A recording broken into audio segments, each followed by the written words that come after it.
বর্তমান আর্জেন্টিনার মতো ভবিষ্যৎ আর্জেন্টিনাও যে রাজত্ব করতে প্রস্তুত, এই তরুণেরাই তা প্রমাণ করছে। ডি মারিয়া নেই, মেসিও থাকবেন না। আলভারেজ, আলমাদারা সে অভাব পূরণ করতে প্রস্তুত। তারা আর্জেন্টিনাকে নতুন দিনের স্বপ্ন দেখাচ্ছে।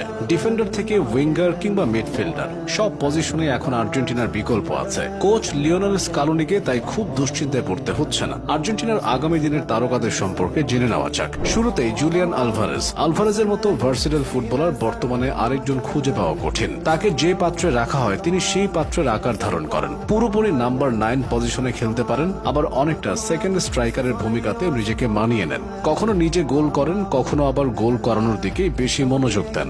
নিজে একটা শট নিলে বিপরীতে 4টা সুযোগ তৈরি করেন। আলভারেজ হলেন আর্জেন্টিনার হৃৎপিণ্ড। 2022 বিশ্বকাপ থেকে ফুটবলে তার অপ্রতিরোধ্য যাত্রা অব্যাহত আছে। দেশের হয়ে সব রকম ট্রফি জিতেছেন, ক্লাব ফুটবলেও তিনি সর্বেসর্বা। কিছুদিন আগেও থিয়াগো আলমাদাকে নিয়ে খুব বেশি আলোচনা ছিল না আলবিসি রেস্তার সমর্থকদের মাঝে। তবে 23 বছর বয়সী এই ফুটবলার নিজের সামর্থ্যটা প্রমাণ করেছেন। বল পায়ে জোরালো শট যেমন নিতে পারেন, তেমনি ড্রিবলিংয়েও তিনি দুর্দান্ত। আলমাদার বিশেষ গুণটা হলো অ্যাটাকিং মিডফিল্ডার হলেও তিনি উইঙ্গার হিসেবে খেলতে পারেন, আবার চাইলে তাকে অন্য ভূমিকাতেও খেলানো যায়। বল কন্ট্রোল ও বল সাপ্লাইতে তিনি অনেকটা মেসির মতো কাজ করেন। 2026 বিশ্বকাপের পর মেসি থাকবেন না, সে অনুযায়ী নিজেকে প্রস্তুত করছেন আলমাদা। সুযোগ পেলেই তিনি জ্বলে ওঠেন। অবশ্য ফ্রি কিক নেওয়াতে আগে থেকে তার খ্যাতি আছে। ভবিষ্যতে জাতীয় দলেও নিয়মিত ফ্রি কিক নিতে দেখা যাবে তাকে। অ্যাটাকিং পজিশনের সামনের দিনগুলোতে আলভারেজের সঙ্গী হবেন জিউলিয়ানো সিমিওনে। নামটা পরিচিত মনে হচ্ছে।